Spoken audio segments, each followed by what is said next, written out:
welcome to At the Movies. I'm Chris Porter. I'm Jesse Steele.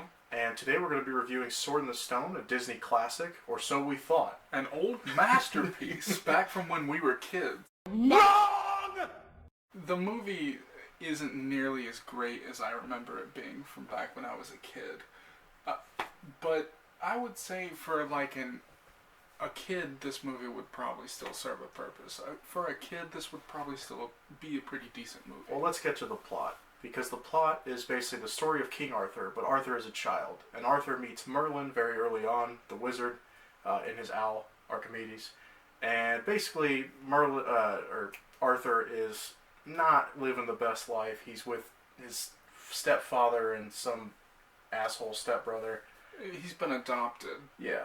And life's not going great for him. He kind of gets ragged on for chores and a bunch of other stuff. He's not treated with any kind of respect. Frankly, he hasn't really deserved it. He's a squire for Kay. You said to get to the plot, but there really kind of just isn't any. It's basically him doing some mini little adventures with Merlin. Yeah. Eventually they meet up with... him teaching. Yeah. Merlin teaching. And they meet Mad Madam Mim, the... That's not until almost the end of the movie. I know, but I'm trying to hit the interesting stuff. And Yeah. They have a little wizard-witch face-off at the end of the movie where they both transform into animals. That's kind of cool, especially for kids. But that's basically it. That's the movie. The movie has a runtime of like 79 minutes or something like that, an hour and 20. Yeah, so if I have to give my review of this movie, like you said, I would have gone into this saying that this movie is a guilty pleasure or even a buy own. Yeah, like a buy it own it or something like this. This movie was a must-have. It's a $5 bin movie for your kid, but Disney's going to charge you $29.99. Yeah, Disney's going to overcharge the hell out of you for it. But it's definitely like a $5 bin at maximum. Just for your kid. If you're an adult and you grew up watching this movie, I couldn't do it. Couldn't do it. We were just watching it just now. I couldn't. Like, yeah, I was so halfway through. I remember from the movie, like, him pulling the sword from the stone was like a big deal, and then like that happens in the movie, and it's like immediate. Yeah, that's the end. That's I knew that part, but okay. So let's start breaking this down and getting into the points. I don't like the main character. I don't like Arthur. The kid. He's so stupid. Like, what kind of role models is set for kids? He's so dumb. He doesn't have one intelligent thought. Doesn't have anything like he thinks for himself. To be fair, kids are dumb. How do you want to go in? We'll go to the back door. Maybe he'll let us in. You never know.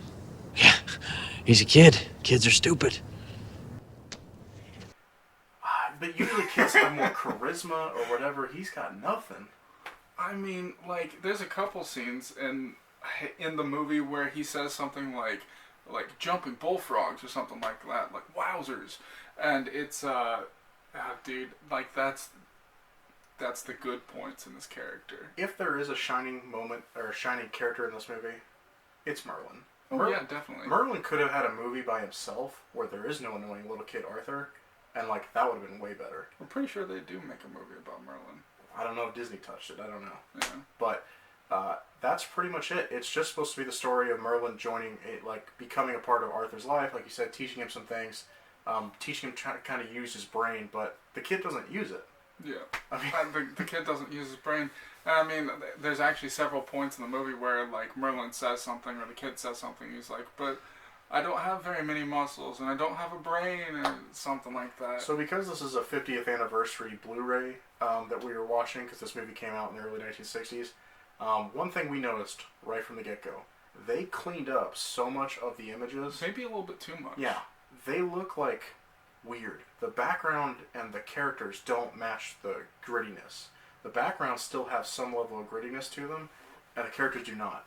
And you remember like what hand-drawn stuff used to look like when the Disney movies you grew up with, one of these included. When you take that stuff away to clean up all the images, I get you're trying to make it look pristine and like how it was supposed to look when it was released. It looks weird. It looks off. Yeah, the grain was part of the image. Yeah. Like back when you used to watch us on old VHS. school TVs. Yeah, on VHSs. Yeah. And it just sucks that this didn't hold up as well as my memory like had it in my mind. I just hope this doesn't hold true for like the other animated Disney movies. I know in the 90s I think we'll still enjoy those Disney movies, but I'm hoping the other early Disney movies are not going to be as bad. The ones from the 60s and 70s, I hope will not be as bad. So let's get to our ratings. I mean, we kind of already said it. Yeah. It's a $5 bid movie. So parents, if you grew up watching this movie and you want to get it for your kid, it is probably still worth it for your kid if you can get it for $5. But you're not going to be able to get it for $5 because Disney won't allow that. Yeah. So you agree? Yeah, $5 bin. Sorry, if it's for your kids, if it's something you're looking to watch yourself, I'd put it below a $5. And the only reason I own it is because I have a daughter. So maybe one day I can get her to watch it. But me personally, I think I can set that aside and be like, I will never need to watch this movie again on my own. Alright. So that wraps it up for here at the movies tonight. We'll see you guys next time. Who knows what we'll be shooting?